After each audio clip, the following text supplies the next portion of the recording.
Muy buenas y bienvenidos a Green Macarons. Hoy vamos a hablar del potencial redox. Bueno, vamos a intentar explicar qué significa, para qué nos sirve y a qué conclusiones he llegado yo, después de haber estado un tiempo haciendo pruebas con un medidor de potencial redox, concretamente un medidor de bolsillo. Bueno, para empezar, el potencial redox del agua representa la capacidad global de todos los compuestos disueltos en la misma para oxidar, en este caso captar electrones, o para reducir, en este caso ceder electrones de otras sustancias. En definitiva, nos da una idea de si el agua del acuario constituye un ambiente oxidante o un ambiente reductor. El potencial redox depende fundamentalmente del contenido de oxígeno y también del pH. Bueno, os explico esto un poquito mejor. Digamos que es una medición que nos va a orientar y nos va a decir que el agua tiene una capacidad de oxidación o reducción. ¿Qué quiere decir esto? Que si nuestra agua tiene un potencial redox alto, tendrá una capacidad de oxidación, lo que repercute en que la materia orgánica o desechos que haya en el acuario se oxidarán más rápido. Por tanto, se descompondrán más rápido. Y si tiene un potencial redox bajo, quiere decir que habrá poca capacidad de oxidación y más capacidad de reducción. En este caso, sería al contrario, tendremos un agua la cual no tiene una capacidad de degradar la materia orgánica alta. Este potencial redox va a influir notablemente en el ambiente bacteriano que podamos tener en el acuario. Os voy a poner una situación. Muchas reacciones bioquímicas dependen de que haya un adecuado potencial redox. A veces oxidante, tal el caso de la descomposición, como he dicho, de los desechos orgánicos por bacterias heterótrofas detritívoras, o en el caso de las nitrificantes que todos conocemos, Nitrosomas, Nitrobacter, Nitrospira, etc. Y a veces, dependiendo del acuario o el tipo de acuario, se precisa un potencial redox en reductor, como es el caso de la transformación de los nitratos en gas nitrógeno por parte de diversos grupos de bacterias pseudomonas en ambientes anaeróbicos, es decir, en ambientes escasos de oxígeno. El valor del potencial redox determina el crecimiento y comportamiento de distintos lechos de microorganismos, bacterias, microalgas, cianobacterias, etc., que regulan procesos biológicos vitales. Es decir, tener un potencial redox alto va a influir en que la mayoría de las bacterias que tengamos, en este caso las que más nos interesan, que son las nitrificantes, tengan más capacidad de oxidación frente a los compuestos orgánicos. En diferentes tipos de acuarios podríamos tener, por ejemplo, un acuario de sustrato de lecho mixto o sustrato profundo, como lo suelen llamar, que en este caso lo que nos interesa es no generar nitratos, ¿vale? Pues en estos sustratos donde hay escasez de oxígeno habrá un potencial redox bajo o incluso negativo, y en este caso pues los diferentes tipos de bacterias serán otros. Como he dicho antes, saldrán bacterias que transformarán los nitratos en gas nitrógeno. Entre ellas, como normalmente suele ocurrir, cuando hay un exceso de materia orgánica y poca oxigenación, en este caso poco potencial redox, nos salen las cianobacterias. Es decir, el potencial redox influye mucho en tener diferentes tipos de bacterias, ya sean aeróbicas o anaeróbicas, dependiendo del acuario o del tipo de acuario que tengamos, nos interesarán una u otra. Sabiendo esto, podríamos llegar a la conclusión de que, al igual que en la naturaleza, un alto valor positivo de potencial redox es un buen indicador de que la salubridad del acuario está bien. Normalmente lleva aparejado un agua de buena calidad, poco polucionada por desechos orgánicos y que seguramente presenta unos niveles de oxígeno próximos a la saturación. En estos casos, o mejor dicho, en estos acuarios, la descomposición, mineralización de desechos orgánicos se completa de forma eficiente, sin niveles significativos de amonio, amoníaco o nitrito. Por el contrario, un acuario con un bajo valor de potencial redox normalmente nos conducirá a un escenario de agua muy polucionada y con bajos niveles de oxígeno libre. En este último caso, los desequilibrios más frecuentes son deficiente circulación de la masa de agua, exceso de la alimentación o un número de ejemplares mantenidos superiores a las dimensiones y posibilidades de la filtración del acuario.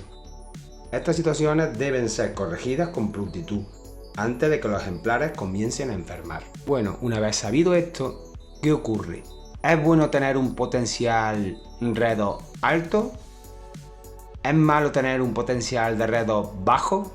Bueno, con datos científicos, para que os hagáis una idea, os pongo un ejemplo. Un potencial de redox muy alto puede ser perjudicial, como asimismo, como hemos dicho, un potencial de redox bajo. Hay unos límites. De hecho, por ejemplo, cuando llenamos una piscina, las piscinas suelen llevar mucho cloro. El cloro es un potente oxidante, es decir, sube muchísimo el potencial redox. En las piscinas se utiliza para matar bacterias y patógenos, para así tener el agua lo más estéril posible y lo más limpia y cristalina. Es decir, un potencial de redox de más de 650 sería la muerte de todos los organismos. Esta medición se equipara mucho a cuando, como he mencionado, se le echa cloro a las piscinas. Por lo tanto, un potencial de redox muy alto también puede ser perjudicial. Sin embargo, asimismo, un potencial de redox negativo será o nos creará, como hemos dicho, un agua muy polucionada, donde prácticamente no se podrá dar lugar casi ninguna forma de vida, exceptuando algunos tipos de bacterias anaeróbicas, las cuales estas gasearán el ambiente, produciendo la nula capacidad de que haya vida en el entorno. Es decir, un potencial de redox muy alto es perjudicial y asimismo uno negativo y de lo mismo. Hay que tener un rango aceptable. El redox en un acuario puede estar bien, pero si no hacemos los mantenimientos adecuados, puede cambiar durante el tiempo, es decir, el redox va a fluctuar siempre. Y nosotros debemos de intentar que ese potencial redox sea lo más constante y lo más estable posible. Leí en un artículo, que no recuerdo ahora el nombre del que lo escribió, que comparaba el potencial redox con una batalla infinita, es decir, una batalla que no tiene fin, donde los agentes reductores luchan con los agentes oxidantes. Y en esa batalla, pues, digamos que había agentes o soldados de pie, ¿vale? Que los soldados oxidantes son muchísimo más numerosos que los soldados reductores, pero son infinitamente o muchísimo más pequeños que los reductores, es decir, son más cantidad los oxidantes, pero más pequeños. Pongo un ejemplo práctico, es decir, si hay que descomponer un pedazo de hoja, ¿vale? Ese pedazo de hoja que está en descomposición sería un reductor grande, y para descomponer ese pedazo de hoja haría falta muchos agentes oxidantes. Es decir, aunque los agentes oxidantes normalmente se superan en número, pero necesitan de más cantidad para poder oxidar ese agente reductor. en este caso ese pedazo de hoja. Por lo tanto, en esa batalla tendremos un ejército numeroso pero pequeño, que serían los agentes oxidantes, y un ejército reducido pero muy grande y muy fuerte, que serían los reductores. El agente oxidante es aquel elemento que tiende a captar electrones en un estado de oxidación inferior al que tenía, es decir, está siendo reducido. Y el agente reductor es aquel elemento químico que suministra o cede electrones, aumentando su estado de oxidación, está siendo oxidado. Por eso comento que es una batalla eterna, ¿vale? Si nosotros alimentamos demasiado a nuestro acuario, metemos muchísimos peces y no tenemos una filtración muy potente, pues seguramente los agentes reductores irán ganando la batalla al agente oxidante. Bueno, esta es la teoría o la parte entre comillas científica, que es muy válida, pero ahora, como no, hay que saber aplicarla en el acuario.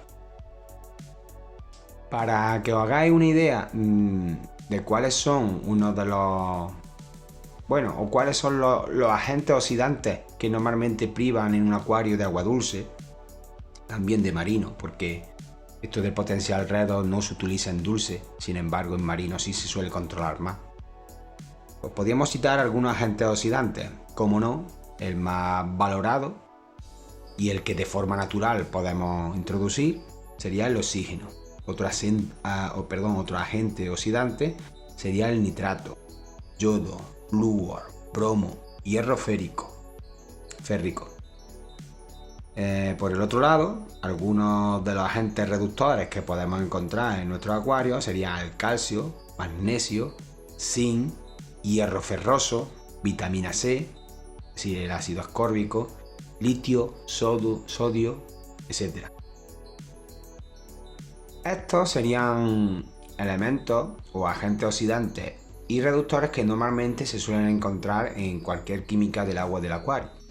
Luego hay otros elementos oxidantes que podríamos extrapolar, si estamos hablando de una batalla, como si fueran las fuerzas aéreas, ¿no? o los paracaídas, ¿no? Es decir, son agentes que vienen de fuera o que nosotros introducimos de fuera. En este caso, los más llamativos de agentes oxidantes serían el agua oxigenada y el ozono.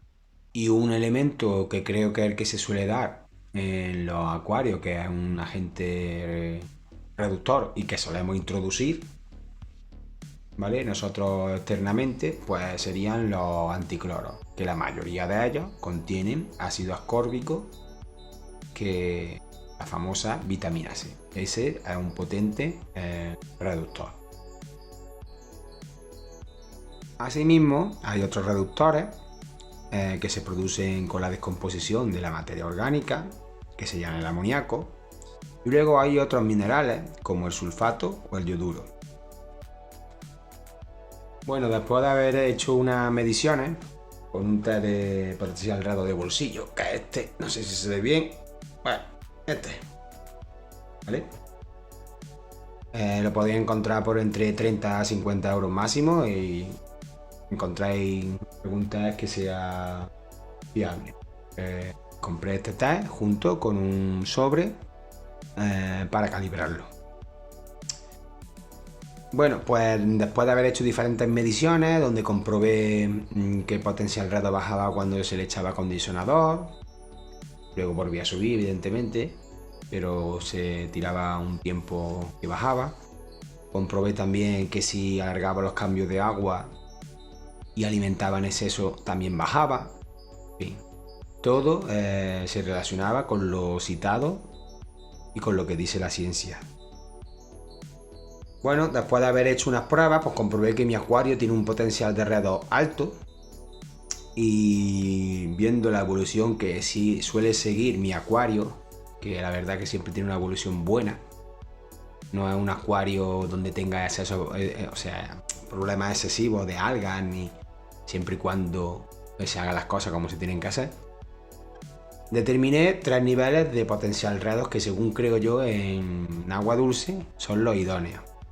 Considero niveles de potencial redox bajo entre 150 y 300 milivoltios, ¿vale? Inferiores a 150 ya habría que mirar qué es lo que está ocurriendo en el acuario, ¿vale? Sería un potencial alrededor, bajo mi punto de vista, muy bajo. Niveles de potencial alrededor bueno, ¿vale? Serían de entre 300 y 400 milivoltios, que es lo que yo consideraría que debería tener un acuario de agua dulce. Y niveles ya demasiado altos sería por encima de los 400 milivoltios. Ahí ya nos deberíamos de preocupar y quizás nos estamos pasando de potencial alrededor demasiado alto. Yo lo clasifico de esta manera. Por hacer una idea, lecturas estables de menos de 250 milivoltios son propicias a que no aparezcan las cianobacterias. Es decir, no hay que tener tampoco un potencial de alrededor muy bajo para que aparezca, ¿verdad? ¿Quiere decir que no pueda llegar a aparecer? No, pero indudablemente con un potencial alrededor por encima de 250 le va a costar más trabajo que aparezca. Bueno, como habéis escuchado, la medida que se utiliza para estos test o estos medidores digitales son los milivoltios.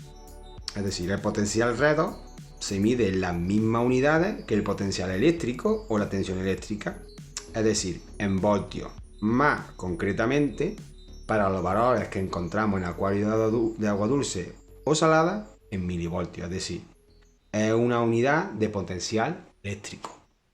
Bueno, supongamos que tenemos un alrededor bajo y queremos subirlo. Bueno, aquí me he anotado, si no se me olvida, diferentes acciones que hacen que mejore nuestro potencial alrededor.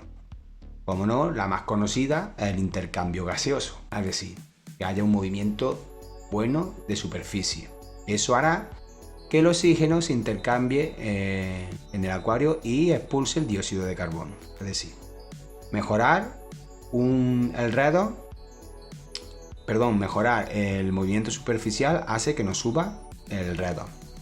Sifonar y limpiar el filtro más a menudo, o sea, tener un mayor equilibrio de exportación e importación de materia orgánica. A nosotros sifonar o limpiar el filtro vamos a tener más exportación, por lo tanto habrá menos agentes reductores.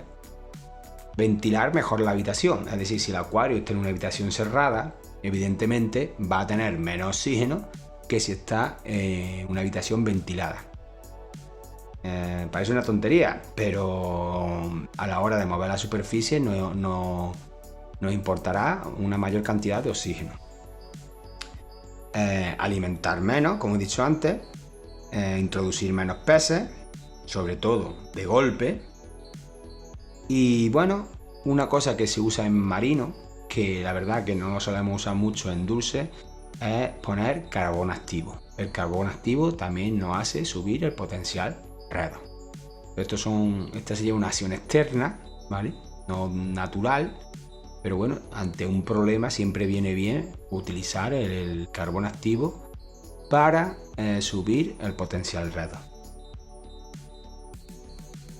Luego hay otras medidas externas, las cuales yo particularmente no sería partidario en un acuario de agua dulce, que serían los medios externos como el ozono o agua oxigenada. Son elementos oxidantes muy fuertes, pero pienso que si necesitas en un acuario de agua dulce introducir ozono o agua oxigenada, quiere decir que hay algo que te está fallando. Va a aumentar el potencial alrededor, pero a coste de un riesgo, ya que es un potente oxidante y bueno, simplemente sería momentáneo, porque quiere decir que tu acuario no está bien si necesitas un agente externo como oxidante. Luego puede bajar, como he dicho antes, el alrededor en los cambios de agua por las reacciones químicas de estas, es decir, los anticloros. Y que también el agua de reposición pues no esté bien oxigenada. Puede ser que durante un cambio de agua el potencial alrededor nos baje algo. no mucho, pero nos baje algo. Ahora os voy a comentar algo referente al medidor de redos, que aquí está. Le tengo aquí con una gomita porque yo lo dejaba vacío colgado en el acuario, en la pantalla del acuario. Aquí tenemos el medidor, aquí sería mejor, ¿vale? De potencial redos, ok. Y aparte me compré un sobrecito, que es este, ¿vale? Que aquí este sobrecito, digamos que se calibra dependiendo de la temperatura que esté el contenido de este sobre en agua destilada, pues dependiendo de la temperatura te debe marcar X milivoltios. Por ejemplo, aquí con 20 grados son 260 milivoltios. Si está la solución en 25 grados, pues serían 256 milivoltios. Dependiendo de la temperatura, pues tenemos que calibrarlo, el aparato, a una determinada medida de milivoltios. Aquí tengo la solución hecha en este potecito, ¿vale? El sobre con agua destilada, mido la temperatura y calibro, ¿vale? Si la temperatura es, como he dicho, por ejemplo, me invento una de 15 grados, pues tengo que calibrarlo a 264 milivoltios. Bueno, ¿qué decir de estos instrumentos? Después de haber realizado varias calibraciones y varias mediciones, me he dado cuenta que cuando te vienen los aparatos, aunque vienen calibrados de casa, hay que activarlos. ¿Qué significa esto? Que el aparato, digamos que está como dormido. Entonces, para activarlo, hay que introducir, antes de calibrarlo, introducir el aparato en un agua ácida. Tener un recipiente con agua ácida y un recipiente con agua alcalina. Y darle varios enjuagues, es decir, tenerlo unos segundos, dándole un enjuague con agua ácida, con el aparato encendido, luego pasarlo al agua alcalina, ¿vale? Y estar así por un par de minutos o 3. Una vez que el electrodo o el aparato detecta un exceso de oxidación y un exceso de reducción, digamos que así lo acabamos activando. Una vez pasado eso, lo secamos, ¿vale? Lo enjuagamos con agua destilada y luego lo secamos así suavemente con un papel. Y entonces ya en la disolución o en el agua con el sobre de calibración, lo metemos, medimos las temperaturas y dependiendo lo que nos dé de temperatura, pues así calibramos el aparato a una medida de milivoltios. Muy importante porque si nosotros medimos con el aparato, en este caso el aparato de medidor redos de bolsillo, y bueno, y ya no lo volvemos a utilizar durante 2 o 3 semanas, es muy importante volverlo a activar, porque posiblemente no se descalibrará. Entonces, siempre y cuando lo actives, metiéndolo en unos baños de agua ácida y agua alcalina, el medidor no debe de descalibrarse. Yo hice la comprobación y efectivamente no se descalibra. Sin embargo, cuando me lo probé de primera instancia, comprobé de que algo fallaba hasta que lo activé. ¿Qué más deciros? ¿Qué más deciros del potencial real? El aparato ya os he comentado, el pequeño truquito para que si os decidéis comprarlo sepáis cómo funciona. Pienso que es una medida importante, sobre todo para gente que empieza en esto, ya que una vez sabiendo que un agua con un potencial redox tiene muchas papeletas para tener un agua de calidad, es importante saberlo. Para gente experimentada, la cual ya sabemos que no hay que alimentar en exceso, que hay que mover movimiento superficial, que no hay que tener un exceso de carga orgánica ni de peces. En fin, bueno, quizás el ojo está ya más entrenado y quizás no haga falta tener este aparato. Pero pensándolo bien, muchas veces compramos test que incluso no nos sirven. Que si test de nitrito, que si test de silicato, que si test de fosfato. Pues creo que esto es un test muy general y muy importante, donde nos dice, como he dicho al principio, la capacidad de oxidación y reducción que tiene nuestro acuario. Es decir, si nos gastamos un 7 euros en un té de gotas de pH que nos va a durar 4 meses, yo sinceramente para la gente que empieza de nueva, sí lo aconsejaría porque no es ni más ni menos que otro té. Un poquito más caro, pero no es ni más ni menos que otro té. Y un té muy importante.